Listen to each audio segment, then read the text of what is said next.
ವರವ್ಯಾತಗೋ ಎನಗೆ ರಾಮನ ಕರುಣಾ ರಸದೊಳಗೆ ರಾಮನ ಕರುಣಾ ರಸದೊಳಗೆ ಇರುತಿಗೆ ನಿರ್ಣಯ ಹಂಗೆನಗೆ ತಗೆ ತೆರಳಲು ಬೌದಿಗ ಬದವನ ಬಿಡಿಯುತ್ತ ವರವ್ಯಾತಗೋ ಎನಗೆ ರಾಮನ ಕರುಣಾ ರಸದೊಳಗೆ ಕಾಮನ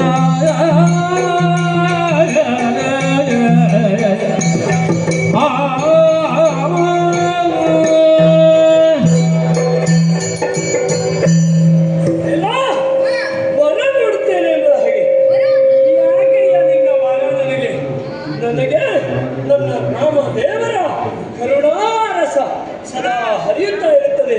ಹಾಗಿರುವಾಗ ನಿನ್ನದಾದಂತಹ ಆ ವರವನ್ನು ಅಲ್ಲಿ ಕಟ್ಟಿಟ್ಟುಕೋ, ನನಗೆ ಅಗತ್ಯವಿಲ್ಲ.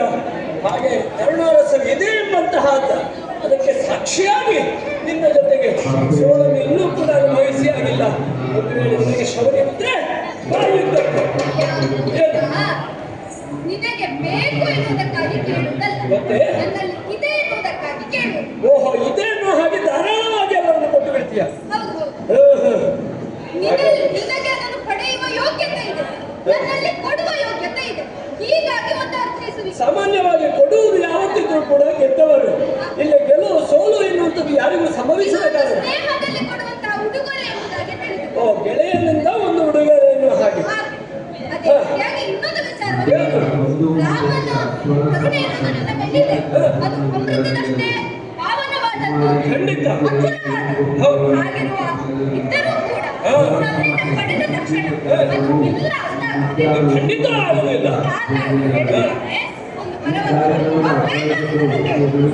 ವರ ಎಂಬ ಹಾಗಲ್ಲ, ಒಂದು ಅವಕಾಶ ಎನ್ನುವುದರಲ್ಲಿ ಒಂದು ಅವಕಾಶವನ್ನು ನೀಡುತ್ತೀ ಎಂಬುದಾಗಿ ನೀನೇ ಮಾಡಬೇಕಾದಂತಹ ಒಂದು ಕೆಲಸ ಇದೆ. ಹೇಗೂ ನಿನಗೆ ಅದರ ಅನುಭವವಿದೆ. ಇಲ್ಲೆಲ್ಲ ಬಿಟ್ಟುಕೊಂಡಿದೆಯಲ್ಲ ಹೆಣದ ರಾಶಿಗಳು.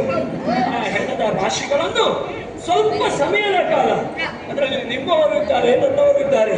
ನನ್ನವರನ್ನು ನಾನು ನೋಡಿಕೊಳ್ಳಬೇಕಾದದ್ದು ನನ್ನ ಕರ್ತವ್ಯ.